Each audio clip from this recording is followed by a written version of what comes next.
What is up, YouTube, and welcome back to my channel. Before we jump into today's video, I just want to say real quick, today's going to be a little bit different.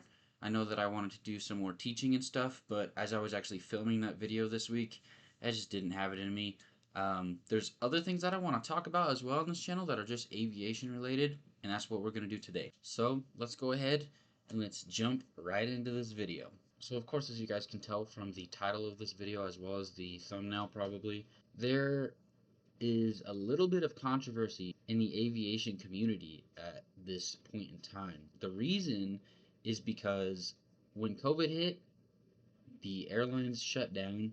There was no pilots, people were retiring, people didn't have jobs, so they moved on to different things, and the pay wasn't good enough, honestly, for people to even stay as like airline pilots and stuff like that. After COVID was over and the airlines started back up and they started paying a lot more, people recognized that, and so there was a lot of people trying to become pilots. Myself included, of course. I'm a pilot as well. You guys know a little bit of my background if you've watched some of my other videos that I've already posted on here. But I wanted to kind of talk about life after flight school. The reason why is because this may influence your decision whether you want to go to flight school, whether you want to be a pilot or not. If you're really looking into that, I wanted to say if you are thinking about possibly becoming a pilot, especially right now, if it's something that you're passionate about and you really, really want to do, go for it 100%. Do it. If you're not really sure or you're just thinking about it because of possibly money or traveling the world or whatever, those are good reasons, but I really do think that you should have a passion for aviation if this is something that you want to get into. It takes a lot of work, a lot of dedication, and a lot of passion about knowing the different things about aviation, and that's going to get you to where you want to go in the future. I want to start off by saying if you have a passion for aviation, that's great. And if you don't have a passion for aviation, I'm not saying don't do it.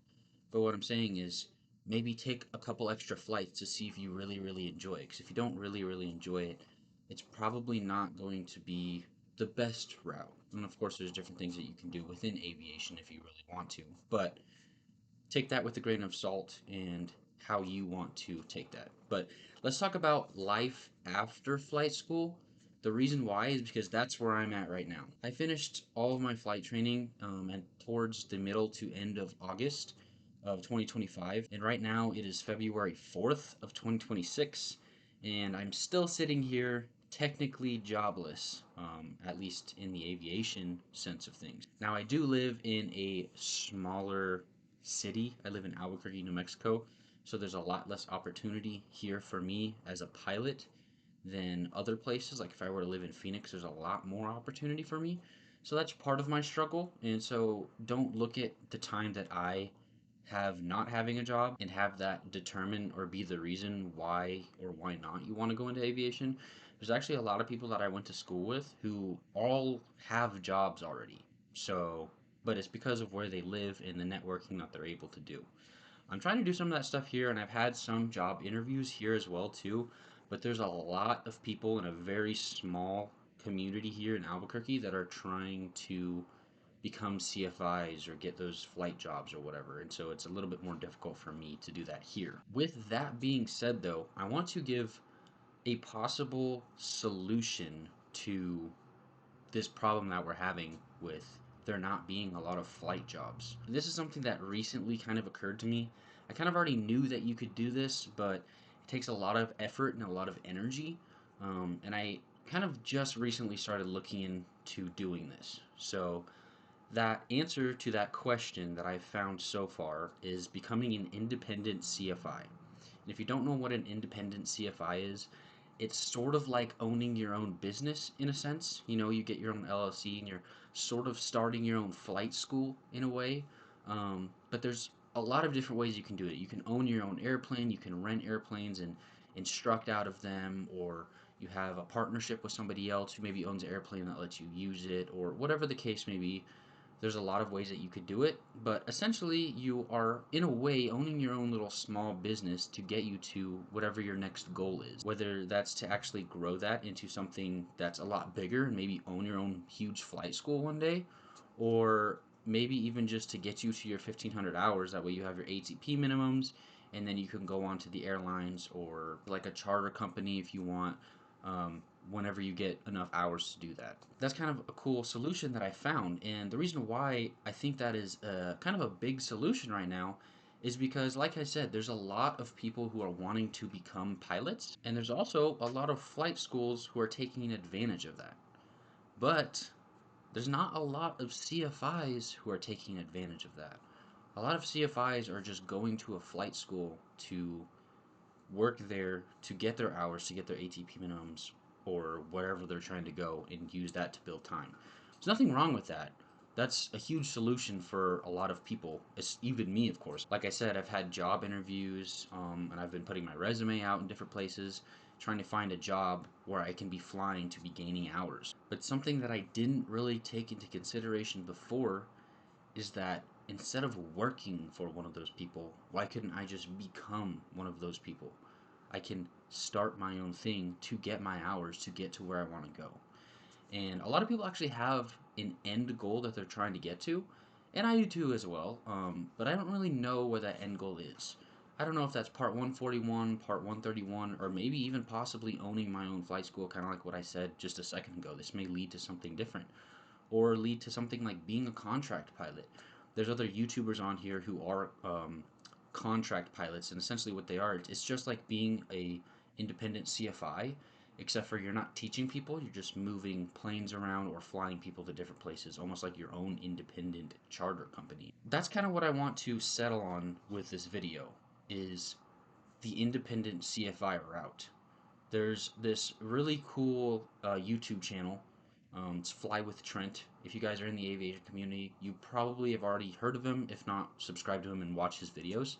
But I've actually recently been watching a lot of his videos, and this is something he really harps on, and that he is saying is a route that a lot of people can take to get to where they want to go. All of that being said, now we have a little bit of a solution to the job crisis. Now, it's not a huge solution and it's not something for everybody, but I do think it's possibly something for me.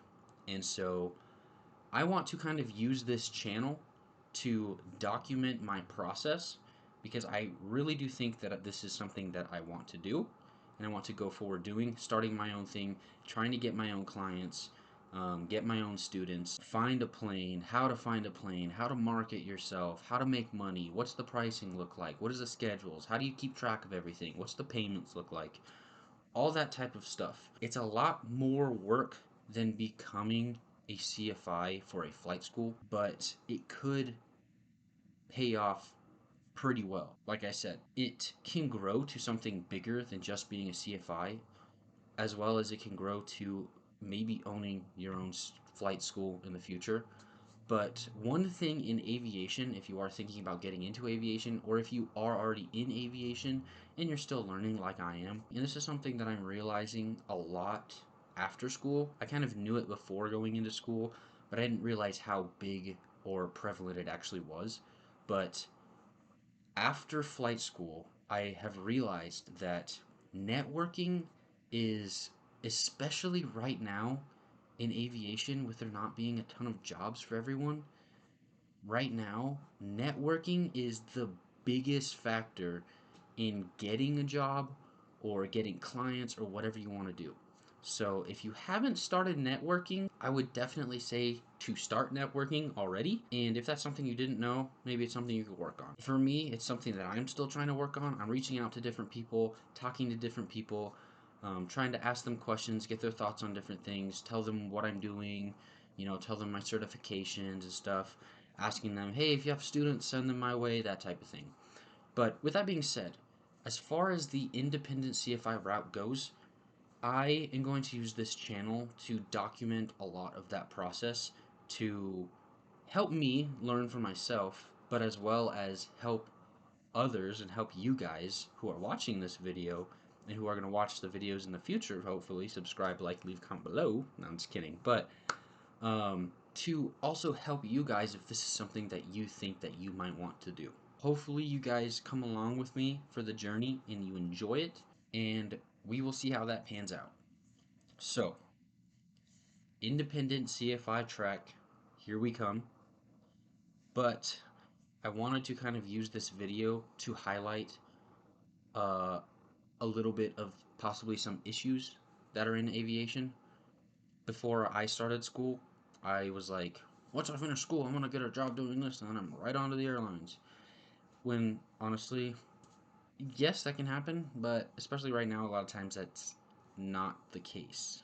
You don't just move quickly through your career to get up to where you want to go. It takes a lot of work, takes a lot of effort, takes a lot of networking, talking to people, and learning new things. So, I hope you guys have enjoyed today's video, and I hope that you come along with me on my journey to getting to wherever aviation takes me, to wherever the wind takes me, I like to say, because it's flying. It's kind of fun. But, yeah. Thank you for watching today's video, and I hope that you've learned a little bit and maybe have a little bit more of a real sense when it comes to things outside of flight school. But don't take this video as a discouragement or anything like that. Take it as an encouragement that there's always something that you can do to get to your end goals. It just takes dedication, motivation, and a whole lot of work. So, thank you for sitting with me on my yap session, and subscribe, like, leave a comment below, turn those post notifications on for new videos that I post. I post a new video every week, and thank you for watching my video.